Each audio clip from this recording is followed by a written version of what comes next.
Dios, buenos días, qué bendición poder estar aquí con ustedes compartiendo la palabra del Señor. Bendito sea el Dios y Padre de nuestro Señor Jesucristo. Pero ¿saben por qué? Porque nos ha bendecido con toda bendición espiritual en los cielos, aquí en la tierra, por medio de Jesucristo. Es por medio de Jesucristo que recibimos las bendiciones del Padre, las bendiciones del Hijo, las bendiciones del Espíritu Santo. Todo es a través de Jesucristo. Es el nombre que se nos fue dado para salvación. Es el único nombre. Si tratamos de construir en otro nombre, en nuestro propio nombre, en el nombre de Guatemala, miren, qué mal, ¿verdad? El único nombre para nuestra salvación es el de Jesucristo. Amén. El tema que traemos el día de hoy es un tema que posiblemente en el título se pueda percibir algo duro, pero es un mensaje. Mientras lo preparaba, inicialmente pensé que era duro, pero conforme la palabra, conforme iba leyendo, iba armando el esquema de la prédica, me di cuenta que era un tema de esperanza, un tema en el cual el Señor quiere con nosotros y nos lo está diciendo.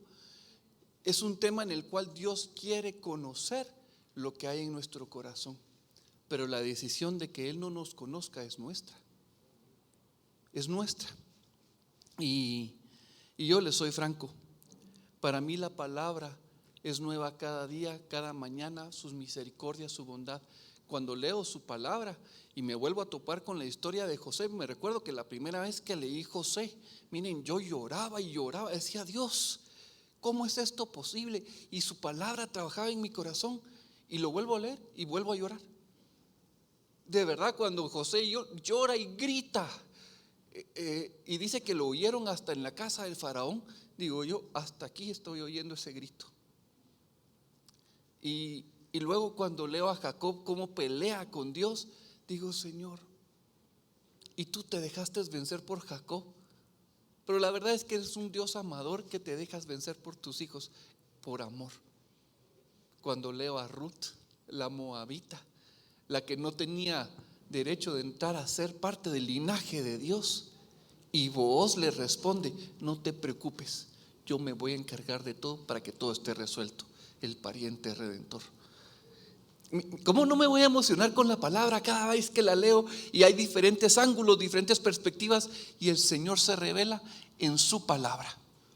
Lo que no tenemos que hacer es lo que sucedió en Números, creo que fue 21, capítulo 21 fue, donde el pueblo dice: tenemos fastidio de ese pan liviano, del maná. Digo: Señor, que si eso surge en nuestro corazón, nos arrepintamos rápidamente. Nos arrepintamos, porque fastidio significa aborrecer, no querer con la palabra de Dios. Y liviano tiene la implicación de que no satisface, no llena. Y bueno, ¿qué significa eso? Que tenemos nuestro amor hacia las cosas del mundo y que aborrecemos las cosas de Dios. Bueno, esta prédica viene a mostrarnos esas cosas que nosotros amamos del mundo y que aborrecemos de Dios. Debe ser al revés: aborrecer las cosas del mundo y amar las cosas de Dios. Pero resulta que tenemos una naturaleza contraria a las cosas de Dios. Los invito a que abran su Biblia y vayamos al Evangelio de Mateo, al capítulo 7, del versículo 21 al 23. Y dice así: no todo el que me dice Señor, Señor, entrará en el reino de los cielos, sino el que hace la voluntad de mi Padre que está en los cielos. Muchos me dirán en aquel día: Señor, Señor, ¿no profetizamos en tu nombre, y en tu nombre echamos fuera demonios, y en tu nombre hicimos milagros, muchos milagros? Y entonces les declararé: nunca os conocí, apartados de mí, hacedores de maldad. Esta cita es bien dura. Y miren, a mí lo que me preocupa es que estas personas conocían el nombre de Jesús, sabían quién era, sabían que Él era el Cristo, sea, el conocimiento del nombre de Jesús es algo interesante. En estos personajes que dicen que nunca fueron conocidos por Dios. Y no solo conocían su nombre, sino que profetizaban, echaban demonios, hacían milagros. Y eso me tiene que cuestionar. Obviamente los tiene que cuestionar a ustedes también. ¿Son de los que conocen el nombre de Dios? ¿Profetizan? ¿Hacen milagros? ¿Echan demonios? ¿Y Dios no los conoce a ustedes? En este pasaje encontramos dos claves. La primera la encontramos en el versículo 21, donde dice: los que hacen la voluntad de mi Padre. ¿Cómo se puede hacer la voluntad del Padre? Solo conociéndolo, teniendo intimidad con Él, sabiendo qué es lo que Él anhela, sabiendo cómo palpita su corazón, qué es lo que le gusta, qué no le gusta. Pero eso es fruto de la intimidad. Eso es fruto de una relación, de conocer su palabra, saber, de estudiar, de escudriñar. Recordemos cómo Esdras preparó su corazón para escudriñar, para alimentarse de las escrituras, para poder luego enseñarlas a otros. Eso implica intimidad. Esa es la primera parte. Pero al final del texto encontramos que dice que nunca os conoció, porque eran hacedores de maldad. Ahora, el tema de hacedores de maldad yo lo puedo amarrar fácilmente con Isaías 64, cuando Isaías dice: miren, todas las buenas obras, todas las buenas justicias del hombre son como trapos de injusticia. Lo bueno que el hombre puede hacer naturalmente son trapos de inmundicia. O sea, no despegan del suelo. También Isaías decía: sus pensamientos no son como los míos son altos, son sublimes. Los suyos están a flor de tierra, no despegan. Por mucho que tratan de pegar un brinco, 20, 30 centímetros, y vuelven a caer. Las mejores obras del hombre son trapos de inmundicia. Y cuando Jesús lo dice, Él sí lo dice bien grueso, diría yo, porque le dice a los fariseos: ustedes solo saben hacer lo que su padre sabe hacer, mentir y engañar. Ustedes son hijos del diablo. Esa es la naturaleza que tienen. Ustedes tienen una naturaleza satánica. La naturaleza satánica, la del diablo, lo que tiene es una naturaleza contraria a la de Dios. Y entonces, cuando dice hacedores de maldad, le está diciendo: ustedes tienen una naturaleza contraria a la mía, y yo nunca los conocí. Y entonces, miren, hay casos en la Biblia. No sé si ustedes se recuerdan, en Hechos está el caso de Ezebia, que era jefe de los sacerdotes. Era el jefe de los sacerdotes y él tenía 7 hijos. Y resulta que los hijos comenzaron a tratar de hacer una liberación. Y su liberación fue: en el nombre de Jesús, que Pablo predica, te echamos fuera. ¿Y saben qué respondió el demonio? A Jesús lo conozco, y yo sé quién es Pablo. ¿Quiénes son ustedes? Y no se levanta el endemoniado y se les tira encima. Y eran 7 hijos, y a los 7 les dio palo. Bueno, no palo físico, pero sí les dio, sí los venció, tuvieron que salir corriendo. Lo interesante es que el demonio dice: yo conozco a Jesús, y de Pablo sé quién es. Entonces ven eso, qué interesante. El mismo demonio dice que conoce, pero es un demonio y está contra Dios. Pero sabe quién es Dios, sabe quién es Jesús. Entonces vemos un caso interesante ahí. Ahora la pregunta que tenemos en este versículo es que Jesús dice que nunca os conocí. ¿Cómo es eso posible si Dios todo lo sabe? ¿Cómo es posible que Dios, sabiéndolo todo, conociéndolo todo, diga, no te conocí? Y entonces tenemos que recurrir a la Escritura.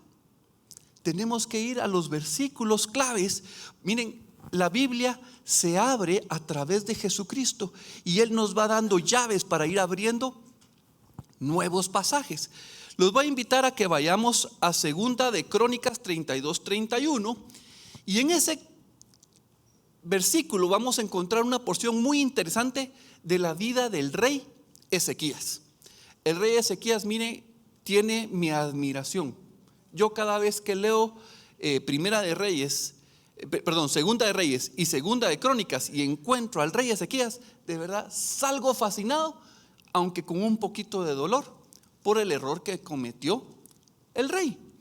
Pero este rey fue fabuloso. Desde que inició su reinado, comenzó a derribar lugares altos, a derribar imágenes, a derribar todos los altares que se habían construido en los lugares altos, comenzó a derribarlos. Miren, él había dispuesto en su corazón seguir los mandamientos del Señor. Incluso se dice que Ezequías fue el rey que destruyó el asta con la serpiente de bronce. No sé si se recuerdan de esa historia. Cuando Moisés la levantó, de repente esa estatua que vino a hacer salvación de sanidad, la convirtieron en una imagen de adoración. Y dice que Ezequías vino y la quebró en pedazos, porque era un motivo de adoración y de desviación al pueblo. Entonces, cuando yo leo la historia de Ezequías, me voy quedando impresionado de todas esas actitudes que él tenía. ¿Saben qué otra situación sucedió con Ezequías?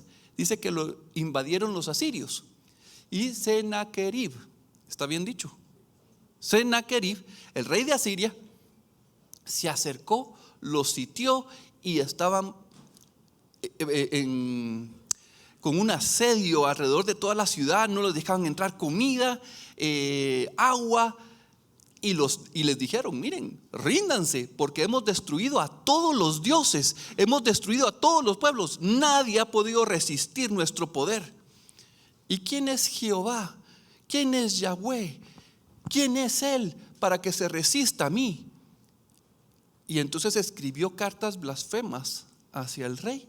Y el rey, cuando las leyó, rasgó sus vestidos, fue al templo y puso las cartas delante del Señor. Señor, no están hablando contra mí. Están diciendo que tú no eres un Dios vivo, que tú no eres un Dios real. Los otros pueblos, sus dioses fueron vencidos porque son muñecos, son imágenes talladas por hombres, pero tú eres un Dios vivo. Y entonces Dios respondió y le dijo: no, tranquilízate, yo me encargo de este asunto. Y un ángel fue enviado en la noche, y en esa noche mató a 185,000 soldados asirios. Y el rey Sennacherib tuvo que volver, y allá murió asesinado por uno de sus hijos. Tremenda la historia de Ezequías, ¿verdad? Va bonito. Y luego dice que vino una gran enfermedad a su vida. E Isaías llegó y le dijo: prepara tus cosas, porque el Señor dice que te vas a morir. Prepara tu casa, arregla todas tus cosas, deja bien tu herencia, deja bien los seguros de vida, deja todo bien hecho para que no hayan problemas con tus hijos. Y dice que se comenzó a ir Isaías cuando Ezequías se volteó hacia la pared y comenzó a orar y a llorar: Señor, yo me he portado bien, he hecho todo para tratar de agradar tu nombre, por favor, dame unos años de más. Y el Señor le respondió y le dijo: te voy a dar 15 años más de vida. Entonces Isaías regresó y le dijo: te voy a dar una señal. Fácil cosa es que el reloj de la sombra se adelante 10 grados. Así que lo vamos a hacer que retroceda 10 grados. Y el reloj retrocedió 10 grados. Miren, díganme si no la vida de Ezequías comienza a tener una preeminencia entre todos los reyes. Todo lo que sucedió en su reinado, y tuvo un testimonio realmente tremendo. Lamentablemente hubo un error. Cuando él fue sanado, él no correspondió bien a lo que el Señor había hecho. Y entonces los babilonios vinieron Y lo vamos a leer. Segunda de Crónicas 32:31. Mas en lo referente a los mensajeros de los príncipes de Babilonia, que enviaron a él para saber del prodigio que había acontecido en el país. Y hacemos un alto. Ahí se está aclarando que estos mensajeros de Babilonia habían oído que Ezequías estuvo muy enfermo, a punto de muerte, y que Dios lo había sanado. Y Ezequías, en lugar de hablarles de eso, ¿saben qué hizo? Mostró todos los tesoros y toda la gloria de su palacio y de su reino, y nunca presentó al Rey de Reyes, a quien él había honrado toda su vida. No lo hizo. Pero en el siguiente segmento que vamos a leer, Dios nos habla y nos dice que Dios lo dejó para probarle, para hacer conocer todo lo que estaba en su corazón. Estamos leyendo versión Reina Valera. Había una versión que decía que Dios lo abandonó, y cuando leí la otra versión dije, no, esa versión no me gusta. Y entonces por eso traigo 3 versiones, porque eso ayuda a entender un poquito más el contexto. La Biblia al día lo tradujeron de esta manera: Dios se retiró de Ezequías para probarlo y descubrir todo lo que había en su corazón. Dios quería saber qué había en su corazón. Entonces Dios se retiró. A veces uno se tiene que alejar de sus hijos y dejar que ellos prueben a hacer algo y ver cómo les va, ¿verdad? A ver si les sale bien el pastel, si saben manejar, si se desenvuelven bien en el colegio, en la universidad, porque no vamos a poder estar con ellos toda la vida. Bueno, eso es lo que Dios dijo. Voy a ver cómo se desenvuelve mi hijo sin mí. Y resulta que había algo en su corazón. En la versión Dios habla hoy dice: Dios dejó solo a Ezequías para probarlo y conocer a fondo su manera de pensar. En la traducción viviente dice: Dios se apartó de Ezequías para ponerlo a prueba y ver lo que realmente había en su corazón. Entonces miren, todas estas versiones nos permiten ver que Dios no abandonó. No es que Dios se alejó y a ver cómo le va y lo dejó a su suerte. No, Dios lo que está haciendo es poniendo un poquito de presión en el corazón de Ezequías para que brote, para que sea evidente lo que hay en su corazón. No es que Dios no sepa, Él sí sabe. ¿Saben quién no lo sabe? Yo no sé lo que hay en mi corazón. Tú no sabes lo que hay en tu corazón. Tú crees que eres bueno, tú crees que eres misericordioso, tú crees que eres paciente. A mí me da risa cuando algunos hermanos me dicen: sí, nosotros tenemos este carisma, y comienzan a echarnos toda la casaca. Y yo solo los veo: ay Dios, algún día el Señor te va a ir mostrando, te va a abrir los ojos y vas a pegar el grito al cielo y no vas a salir corriendo. No sabía que era tan feo. Va a haber un momento. Y miren, yo les confieso que ese momento casi que se vuelve casi diario cuando comenzamos a tener una relación personal con Cristo. Llegamos a las aguas del lavacro y ahí están los espejos, y ahí nos vemos. ¡Ah, qué horrible soy! Tratamos de quitarnos todo y decimos: ya me logré quitar la manchita de la nariz. Solo la manchita, ¿verdad? Todavía queda todo lo demás. Bueno, Dios lo que quiere es quitar de nosotros esa mala naturaleza, pero quiere que seamos conocidos, y es a través de las pruebas. Miren, que el Señor nos conoce. Mejor dicho, que nos permite que nosotros nos conozcamos. Y yo no puedo dejar de citar Santiago, la carta de Santiago, y leamos capítulo 1, versículo 2 al 4. Hermanos míos, tened por sumo gozo cuando os halléis en diversas pruebas. Alto. ¿Quiénes de aquí se gozan cuando dicen: viene la persecución, me van a humillar, me van a insultar, me van a menospreciar, voy a recibir latigazos? No, ¿verdad? Yo no. Yo siempre he dicho que Dios piensa al revés, pero con el tiempo he aprendido que yo soy el que pienso mal, que yo soy el que pienso al revés. Dios piensa en lo correcto.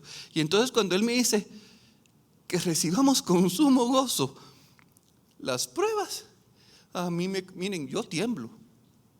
Yo lloro cuando estoy en las pruebas. Yo pataleo. Yo no me pongo contento. El día que no bueno, ahorita no, ¿verdad? Pero realmente tengo un buen jefe porque me paga a tiempo. Pero cuando tenía la fábrica de muebles, miren, yo lloraba porque mis clientes no me pagaban. Y alegaba. Hacía berrinche. Todavía hago muchos berrinches, les confieso. Y no solo es en esa área. Miren, cuando vienen las circunstancias, cuando tengo un problema con Marcela y me enojo, ojalá fuera solo con Marcela, con Dani o con Sofi, con mis papás, con mi jefe. Le voy a echar. Pero ¿saben qué descubrí?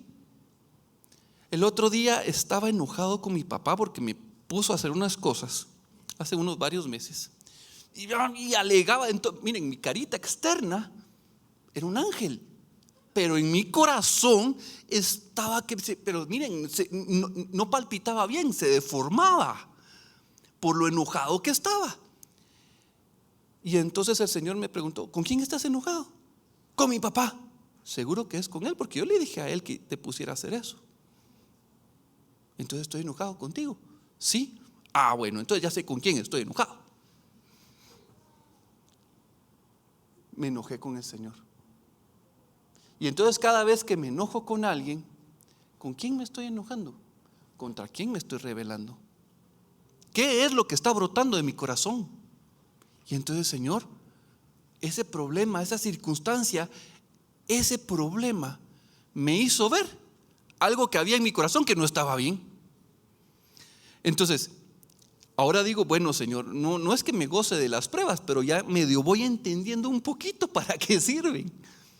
Porque dice: sabiendo que la prueba de vuestra fe produce paciencia. ¿Eso qué quiere decir? Perseverancia. O sea, Dios nos está diciendo que tenemos que perseverar. ¿Para qué? Para que la paciencia tenga su obra completa, para que seamos perfectos y cabales, sin que os falte cosa alguna. En Efesios 6 dice que Dios quiere llevarnos a perfección, a la estatura del varón perfecto. Así es. ¿Por qué nos quiere llevar a la estatura? Porque quiere hacernos perfectos y cabales. ¿Saben qué significa cabales? Que no sobra, que no hace falta. No, o sea, llegar a la estatura del varón perfecto es llegar a ser cabal, pleno en Cristo Jesús. No hay otra forma. Entonces, seguimos con el tema: ¿cómo somos conocidos delante de Dios? Y qué mejor que tener ejemplos. Miren, yo les soy franco, yo con las historias, con toda la parte histórica, cuando leo los evangelios, cuando leo Hechos, cuando leo Reyes, Crónicas, me disfruto esos libros porque son para mí fáciles de entender. En las historias logro agarrar el mensaje. Cuando me ponen los libros de proféticos, Isaías, Amós, Oseas, Dios mío, la parte histórica o la historia la entiendo, pero cuando comienzan con sus profecías, Dios mío, ¿qué están hablando? ¿Qué quisiste decir? Y entonces tengo que orar y orar y orar, y de repente brinca una cosita y yo me pongo feliz con eso.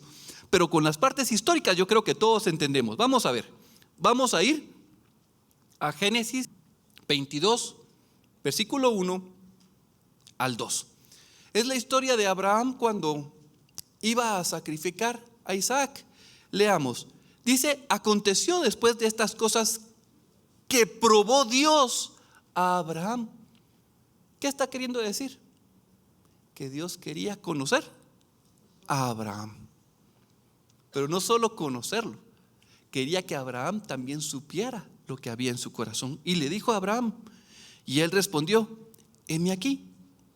Y dijo: toma ahora tu hijo, tu único hijo, Isaac. ¿Será que era el único hijo Isaac? Había otro hijo, ¿verdad? Pero ¿cuál es la clave? A quien amas. Y vete a tierra de Moría y ofrécelo ahí en holocausto, sobre uno de los montes que yo te diré.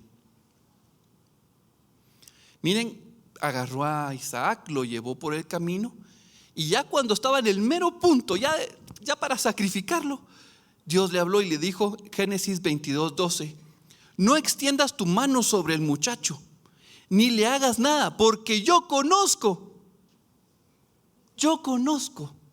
ya conozco que temes a Dios, por cuanto no me rehusaste a tu hijo.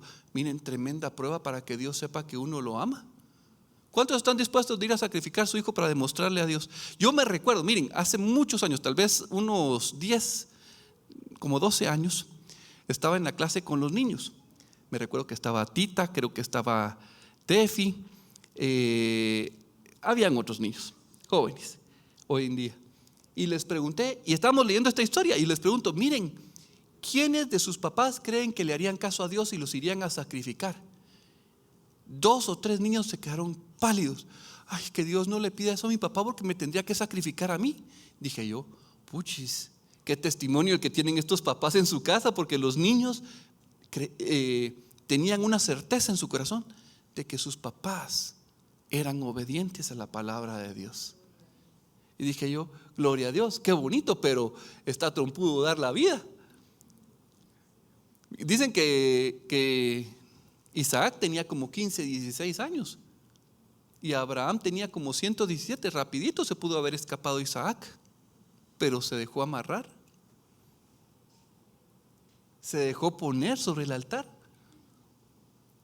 Tremenda prueba. Y todos quedamos anonadados de cómo Abraham respondió. Y entonces uno dice, yo ya fracasé. Pero el tema interesante es que Abraham, lo voy a decir de esta manera, metió las patas. Y varias veces. ¿Se recuerdan cuando iban para Egipto y él tuvo miedo? Me van a matar. ¿Saben qué? Sara, cuando lleguemos allá, decí que eres mi hermana, porque si saben que soy tu esposo, me van a matar. Mejor que se acuesten contigo y que tengan relaciones contigo para que no me hagan daño a mí. ¿Les parece que es el Abraham que estamos viendo aquí? Y Dios lo sacó. Todavía no había madurez en Abraham. Esa fue una prueba. Y fue una prueba que falló. Dios lo menospreció. Dios lo desechó. ¿Verdad que no? Bueno, ¿y saben qué es lo que sucede? Volvió a cometer el mismo error cuando fue con Abimelech. Decí que no sos mi esposa, decí que sos mi hermana, porque no vaya a ser que me maten a mí. Mejor que te tengan a ti como mujer. ¿Qué opinan las mujeres de eso? No les gustó la idea, ¿verdad? No.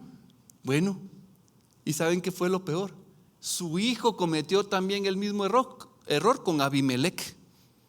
Hay cositas como que son piedra de tropiezo y como prueba no superada.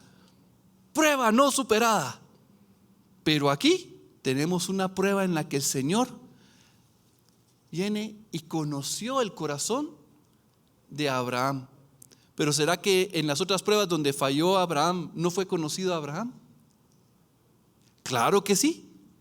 Dios conoció a Abraham aprobado y desaprobado. Y Abraham también se conoció a sí mismo en esas pruebas. Ahora, quería traer a Abraham como primer ejemplo. Y quiero pedirles, leímos el caso de Ezequías. Por favor, guarden el caso de Ezequías, el rey Ezequías, guárdenlo porque lo vamos a ver al final nuevamente.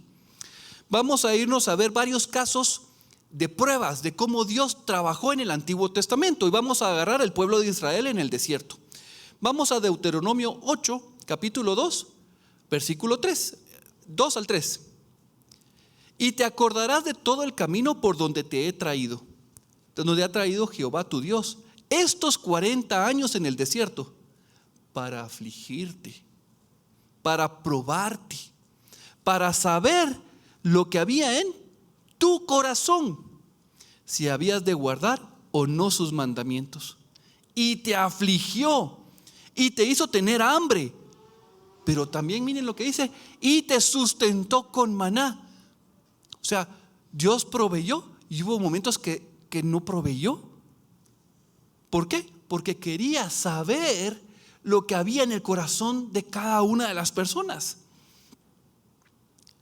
Y te sustentó con maná, comida que no conocías tú ni tus padres le habían conocido, para hacerte saber que no solo de pan vivirá el hombre, mas de todo lo que sale de la boca del Señor vivirá el hombre. Miren, estas citas son tremendas. Dios está probando al pueblo.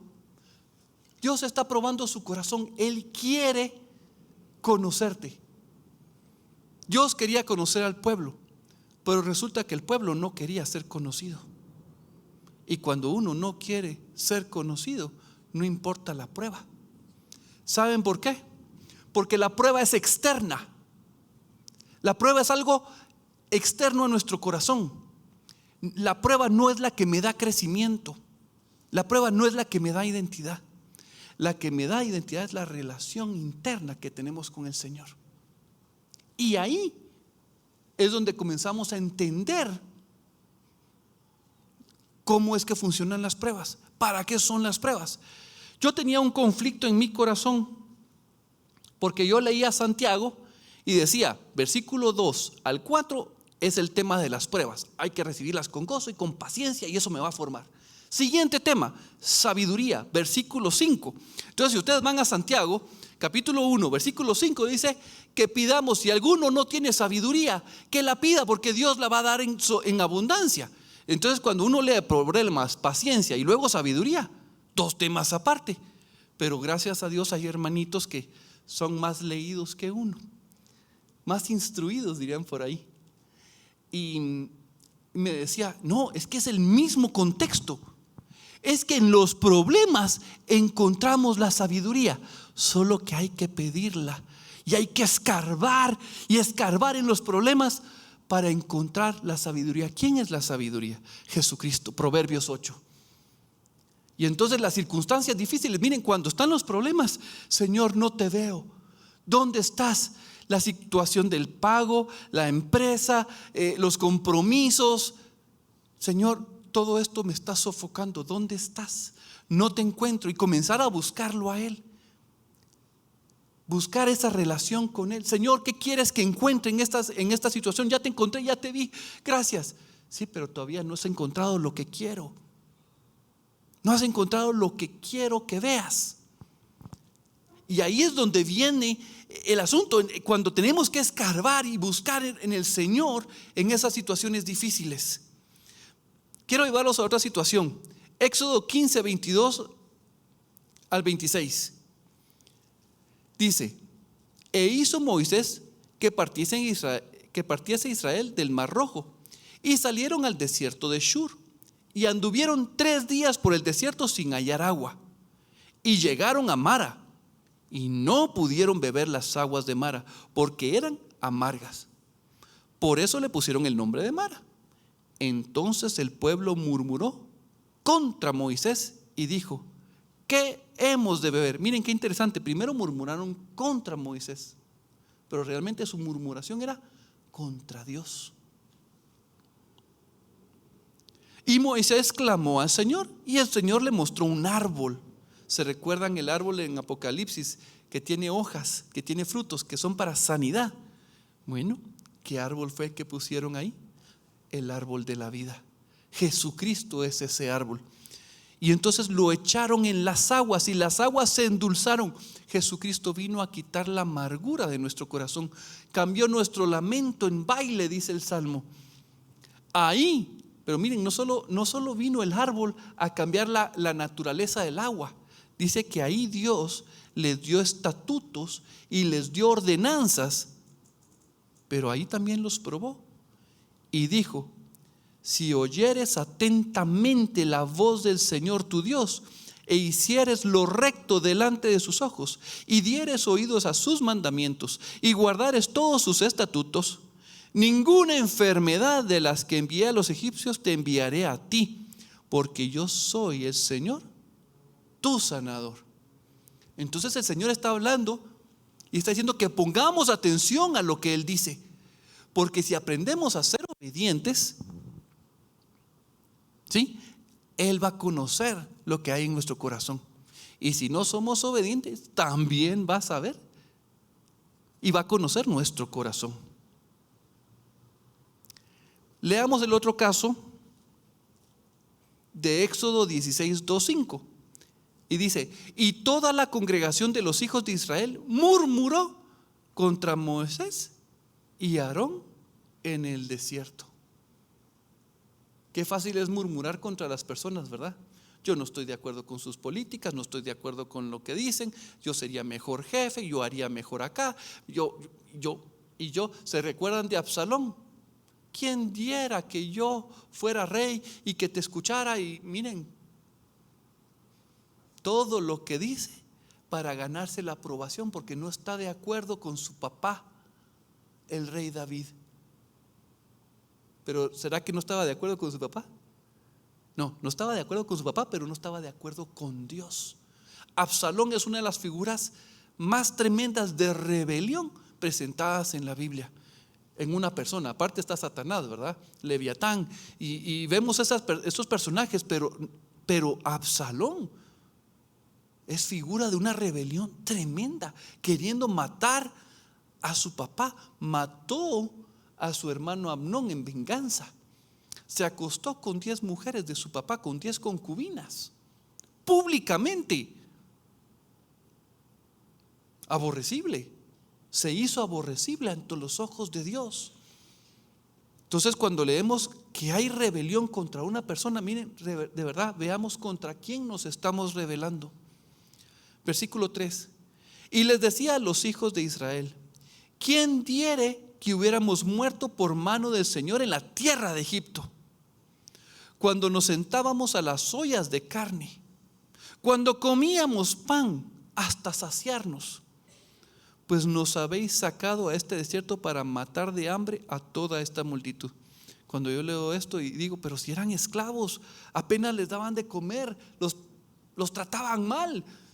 Si eso fue lo que hizo que Dios los oyera, porque había un clamor de aflicción en sus corazones para que Dios los sacara de Egipto, y ahora quieren regresar a Egipto.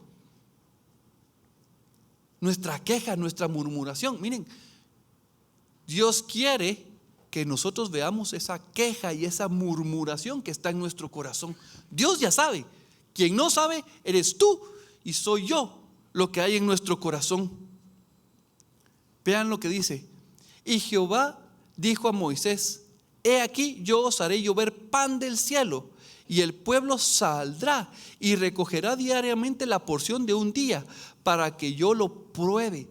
Nuevamente, Dios lo que quiere es conocer el corazón, si es que andan en mi ley o no. Mas en el 6º día prepararé para guardar el doble de lo que suelen recoger cada día. Y entonces seguimos viendo que Dios prueba. Pero ¿cómo está probando ahora? Dios está proveyendo, y Dios quiere saber si somos obedientes, porque juntamente con la provisión viene la ordenanza.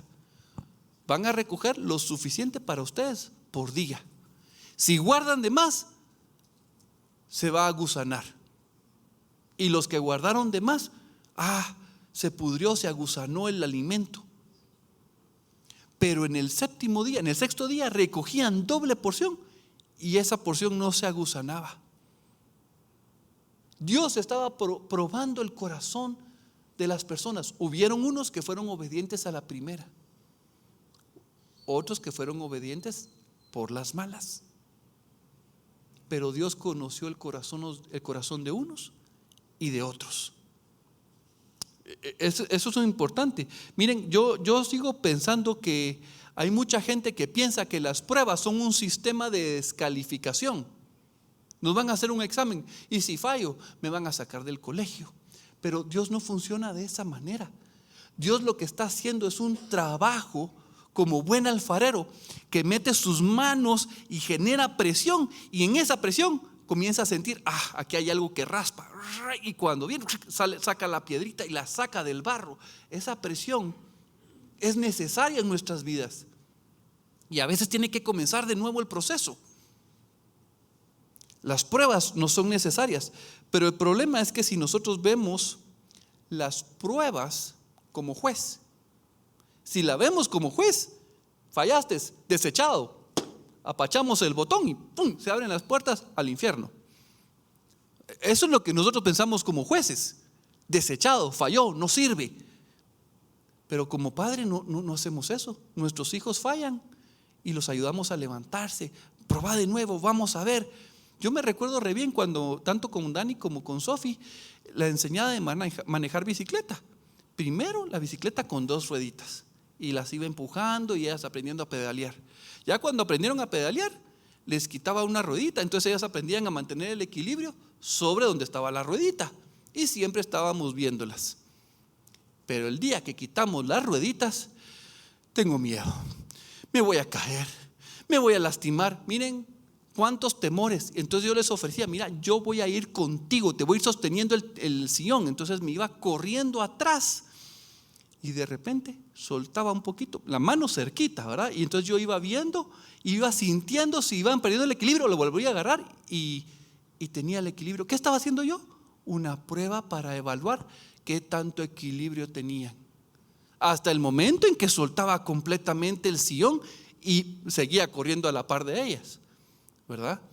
Esa es la prueba de un padre, viendo cómo mejora un hijo, viendo cómo mejoran. Bueno, me imagino que ustedes también le han enseñado a sus hijos a manejar carro o bicicleta y de repente, yo me recuerdo que Dani mete freno de mano, mete primera y se le apagaba el carro y se ponía estresada, casi que se ponía a llorar, encendía el carro toda estresada y le buscaba las pendientes más difíciles, ¿verdad? Y entonces ahí practicamos y se le apagaba el carro y se le apagaba el carro. Ahora resulta que vamos aquí a la universidad y hay una cuesta fregadísima. Mija, pone el freno de mano. ¿Para qué? Y sale como que sin nada. Chish, dice la mosca. ¿Verdad? Y entonces esos momentos de prueba dieron fruto. Dieron fruto. Y cuando entendemos esa parte de la prueba, decimos, Señor, no me gustan las pruebas, me pongo nervioso, no me gusta, pero ya entiendo. Entiendo que tú me quieres conocer. Entiendo que tú quieres sacar de mí eso que es feo. Amén. Ahora vean, durante las pruebas les decía lo de buscar, de clamar sabiduría. Proverbios 25:2 dice, gloria de Dios es encubrir un asunto. A veces en los problemas no encontramos salida, no encontramos respuesta, pero dice, pero honra del rey es escudriñarlos. Por medio de Jesucristo, nosotros fuimos hechos reyes y sacerdotes para nuestro Dios. Y ahora tenemos que escudriñar la palabra, buscar en oración cuál es tu voluntad, Señor, qué es lo que tú quieres. Miren, es importantísimo en los problemas, en las dificultades. Yo me recuerdo de un caso que un profesor de teología nos dio a Edgar y a Carol, y nos contaba el caso de una señora que era anciana de la iglesia, no anciana de viejita, sino anciana de autoridad en la iglesia. Y resultó que su nieto estaba en el intensivo del hospital. Entonces él fue a visitarla y llegando, cuando ella lo vio, le dijo, mire hermano, si Dios no sana a mi nieto, yo reniego a Jesucristo y a la fe. Cuando lo dijo, o sea, cuando lo contó, a mí me pareció grotesca la situación. Pero lo que estaba diciendo es, si Dios no hace mi voluntad, si Dios no hace lo que yo digo, yo lo dejo.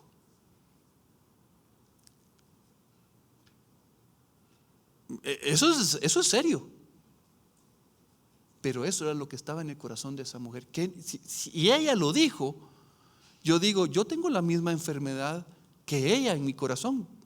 Simplemente no ha brotado ese síntoma todavía, no se ha manifestado esa naturaleza que rechaza a Dios porque no hace mi voluntad. O tal vez sí se ha manifestado y yo no me he dado cuenta. Leamos el caso de Deuteronomio 13, versículo 1 al 3. Y este capítulo lo traigo a colación porque Dios quiere revelar lo que hay en nuestro corazón y quiere que se revele no solo para una persona, sino para otras personas también lo que hay en nosotros. Cuando se levantare en medio de ti profeta o soñador de sueños y te anunciare señal o prodigios.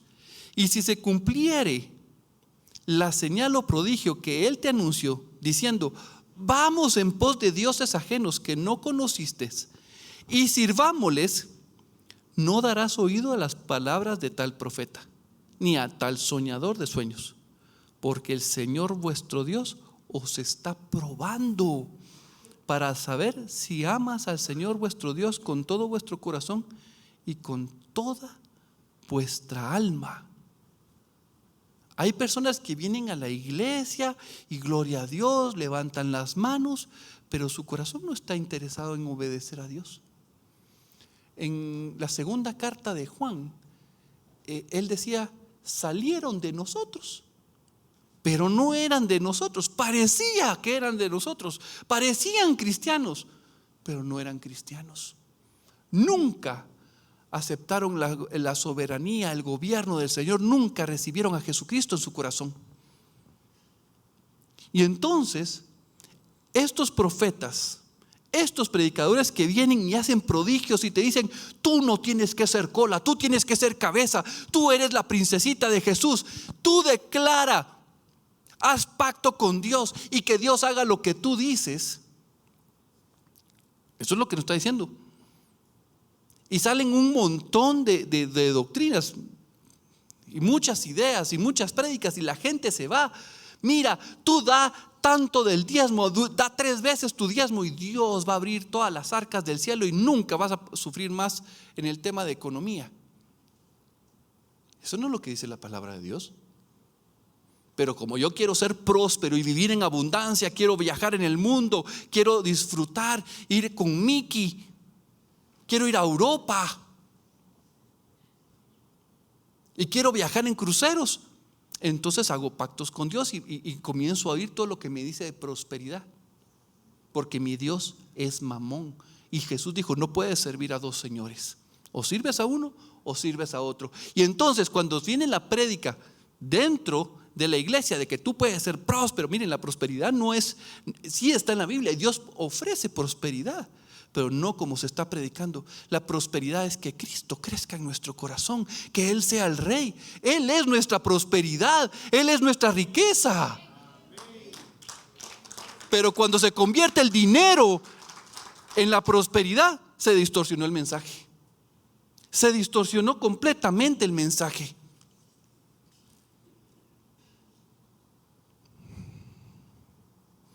Entonces lo que Dios está haciendo es simplemente revelando lo que realmente hay en nuestro corazón. Y si uno sigue otra palabra, otro evangelio, no es que hayan varios, es que realmente es uno torcido. ¿Qué es lo que se está revelando en nuestro corazón? Que nunca fuimos del Señor. ¿Saben ustedes que la religión es el éxito más grande del hombre? Tanto el hombre caído como converso. La religión es la fachada que nos permite hacerle creer a todos los demás que yo creo en Jesús y que yo le obedezco. Pero atrás de esa fachada se hace lo que yo quiero. La religión es la excusa para poder seguir yo gobernando como yo quiero. Pero Dios no quiere eso. Dios quiere que brote esa rebelión de nuestro corazón para que nosotros hagamos algo con esa rebelión. Y cada uno tiene que tomar una decisión, una elección. Voy a ponerles el caso del rey Joás. El caso del rey Joás es tremendo y lo leemos en 2 de Crónicas. Joás es tataranieto de Josafat, un excelente rey de Judá también, pero al mismo tiempo es nieto de Atalía y es bisnieto de Jezabel. Vaya parentela la que tenía este rey. Pero resulta que Atalía, cuando mataron a su hijo Ocosías, no solo le dolió ver a la muerte de su hijo, sino ¿saben qué hizo? mandó a matar a todos los hijos, a todos los herederos y a sus nietos para ella gobernar. Y Joaida, que es el sacerdote, agarró a Joás y lo escondió en el templo y ahí guardó su vida cuando él tenía 1 año. Y cuando él tenía 7 años, Joaida, el sumo sacerdote, se coordinó con los principales de los soldados de la guardia y dijo: vamos a hacer a Joás rey. Lo hicieron rey, murió Atalía y comenzó a reinar. Pero leamos, dice que Segunda de Crónicas 24, versículo 1 al 2. De 7 años era Joás cuando comenzó a reinar, y 40 años reinó en Jerusalén. El nombre de su madre fue Sibia de Berseba. E hizo Joás lo recto, qué bonito, ante los ojos del Señor. Pero la cláusula aquí es: todos los días que Joaida, el sumo sacerdote, vivió. O sea, Joás fue obediente mientras que hubo un tutor y una autoridad superior a él. Si vamos a los versículos siguientes que están en el mismo capítulo, versículo 17 al 19, vean lo que dice.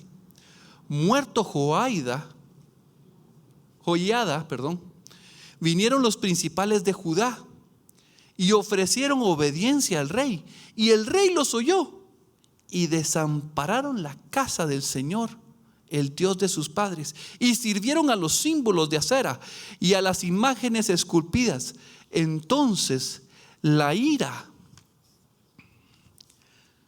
de Dios vino sobre Judá y Jerusalén por su pecado, y les envió profetas para que los volviesen al Señor, los cuales les amonestaron, mas ellos no le escucharon. Dios quiere con nosotros, Dios quiere que conozcamos. Aquí Joás, vemos que mientras que Joiada, sí, estuvo vivo, miren qué rey tan bonito, hizo lo recto ante los ojos de Dios. Pero solo murió el sumo sacerdote. ¿Saben qué hizo Joás también? Mandó a matar al hijo de Joiada, Zacarías. Lo mandó a matar porque uno de los profetas fue él. Le pagó mal al Señor, le pagó mal a aquel quien lo había salvado. Pero brotó lo que realmente había en su corazón. Él no estaba interesado en hacer la voluntad de Dios. Como dice Juan, salieron de nosotros, pero no eran de nosotros. Se manifestó su verdadera naturaleza, que no quería conocer a Dios ni quería ser conocido por Dios. O sea, si yo conozco a Dios, yo quiero ser conocido. Se dan juntamente, como en la prédica de la semana pasada. Dios crece en mí, yo menguo. Es instantáneo. No pueden haber dos objetos en el mismo lugar, dos sustancias. ¿Sí? Entonces, yo tengo que menguar para que Cristo crezca. Yo tengo que sacar todo eso que no es grato delante de Dios para que Él pueda crecer en mi corazón. Ya vamos a cerrar. Voy a tomar este último caso, que es cuando Dios comenzó a hablar los 10 mandamientos en el monte Sinaí. Éxodo 20, 18 al 20 dice: todo el pueblo observaba el estruendo y los relámpagos y el sonido de la bocina y el monte que humeaba, y viéndolo el pueblo temblaron y se pusieron de lejos y dijeron a Moisés: habla tú con nosotros y nosotros oiremos, pero no hable Dios con nosotros para que no muramos. Y Moisés respondió al pueblo: no temáis, porque para probaros vino Dios y para que su temor esté delante de vosotros, para que no pequéis. Dios estaba diciendo los 10 mandamientos. Los 10 mandamientos, ¿qué es lo que nos vienen a demostrar? Que somos incompetentes. ¿Alguien se recuerda lo que dice Romanos 3:19? La ley nos fue dada para, ¿alguno? Para cerrarnos la boca. para cerrarnos la boca y decirnos, o sea, sos culpable, no te salvás, no digas que sos justo. Los 10 mandamientos nos vienen a cerrar el piquito. Esa es la verdad. Y resulta que ellos no lograron ver la condición de su corazón, sino que lo que tenían era temor. Y eso es bueno, porque el Señor es el que puede destruir tanto el cuerpo como el alma. Ahora veamos exactamente lo mismo, solo que contado unos años después en Deuteronomio 5, versículo 27 y 29. Acércate tú y oye todas las cosas que dijere el Señor nuestro Dios, y tú nos dirás todo lo que el Señor nuestro Dios te dijere, y nosotros oiremos, y nosotros lo haremos. Miren qué valientes. Aquí en la iglesia todos dicen amén, gloria a Dios, sí, todos somos fieles, pero solo vienen los trancazos. Ay, patitas, ¿para qué te quiero? Y ahí salimos todos corriendo. Una cosa es aquí en frío, con nuestro corazón todo tranquilo, y otra cosa es donde está el calorcito de la prueba. Ahí es otra historia. Pero ahí ellos están contentos y dicen, haremos todo lo que nos pida. Oigan, y oyó el Señor la voz de vuestras palabras cuando me hablabais. Y me dijo el Señor, he oído la voz de las palabras de este pueblo, que ellos te han hablado. Bien está todo lo que han dicho, bien está. Y lo que sigue es, ¿quién diera que tuviesen tal corazón que me temiese y guardasen todos los días todos mis mandamientos, para que a ellos y a sus hijos les fuese bien para siempre? Miren, lo que está diciendo ahí el Señor es, ¿quién diera tuvieran un corazón que fuera obediente, que me oye? ¿Quién diera? Pero no lo tienen. Dios lo sabe, pero muchos todavía siguen creyendo que pueden presentarse delante de Dios por sus propios medios. ¿Quién diera? Gracias a Dios, en Jeremías dice el Señor que Él quiere cambiar nuestro corazón de piedra por un corazón de carne, un corazón sensible, un corazón que se deja amar, un corazón que aprende a perdonar, que aprende misericordia. Lo único que puedo presentarle al Señor, Señor, tengo un corazón quebrantado delante de ti, necio. La cita de Proverbios donde dice, mejor es toparse con una osa que le han quitado sus ozuelos, le dicen, o sesnos. Mejor es toparme con una osa furiosa que toparme con un necio. Miren, yo siempre digo, la palabra se equivoca, porque yo prefiero enfrentarme con un necio que con una osa. Pero algo a saber el Señor, porque Él no está hablando con un necio externo. ¿Saben a qué se refiere? Que no me tope yo con ese viejo necio que está en mi corazón. Si yo me topo con ese viejo necio que está en mi corazón, que no quiere con Dios, ahí salgo perdiendo. Me conviene toparme con la osa. Pero como creemos que somos buenos, ahí vamos camino a toparnos con el necio. Salomón decía, mejor es el joven sabio pobre que el viejo rey necio. ¿Qué viejo rey necio hay en su vida? Yo puedo hablar por mí y yo digo, ese Juan José necio, rey de su propio corazón, ese es terrible. Ese es terrible. Mejor me topo con la osa. ¿Se recuerdan que les dije que guardaran el caso de Ezequías? ¿Sí? Vamos a leerlo. El resumen de la vida, segunda de Crónicas 32, del versículo 24 al 26. En aquel tiempo Ezequías se enfermó de muerte y oró al Señor, quien le respondió y le dio una señal.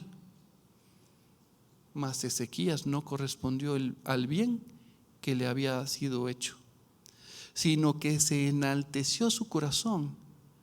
Y hago una pausa.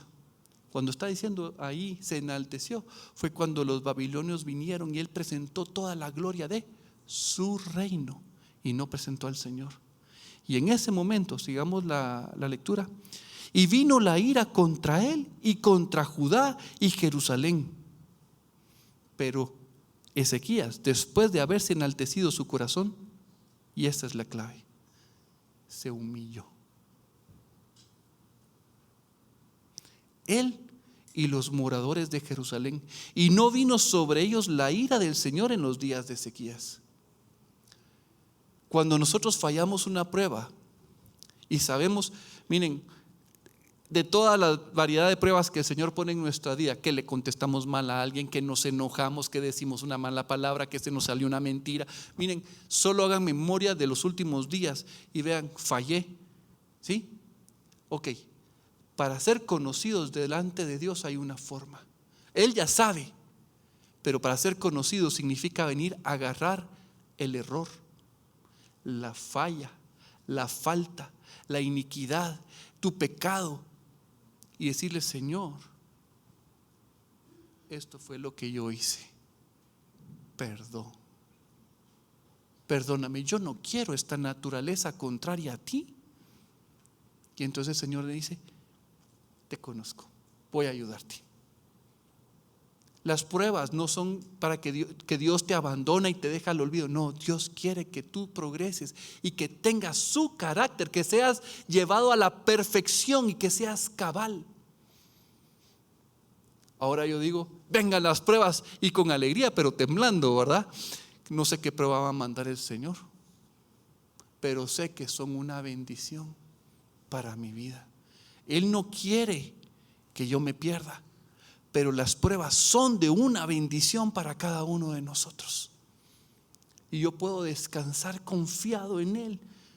Miren, las situaciones, uno lee la historia de los mártires de la iglesia, uno lee cómo murió Juan Hus, quemado en la hoguera, y lo que decía en sus últimas palabras, como Policarpo decía: no voy a negar a mi Señor por unos minutos de vida cuando he vivido para Él 80 años. Yo no voy a negar a mi Dios. Miren, las pruebas no son, las pruebas no vienen en gran tamaño, vienen en porciones chiquitas. Porque el Señor quiere formar su carácter y lo va formando poco a poco. Pero si yo voy rechazando y nunca confieso y nunca traigo delante de Él, nunca crezco. Entonces cuando viene la prueba grande, no puedo, porque si no, nunca pasé las chiquitas. Pero si voy sumando las pequeñas, cuando siento, es como hacer ejercicio, levantar pesas de 10 libras. Uno dice: esto no es nada, pero hagan 1 hora de 10 libras durante 5 años, van a tener un brazo de ese tamaño, van a poder levantar cualquier cantidad de peso. Bueno, eso creo yo, no sé si alguien hace pesas aquí.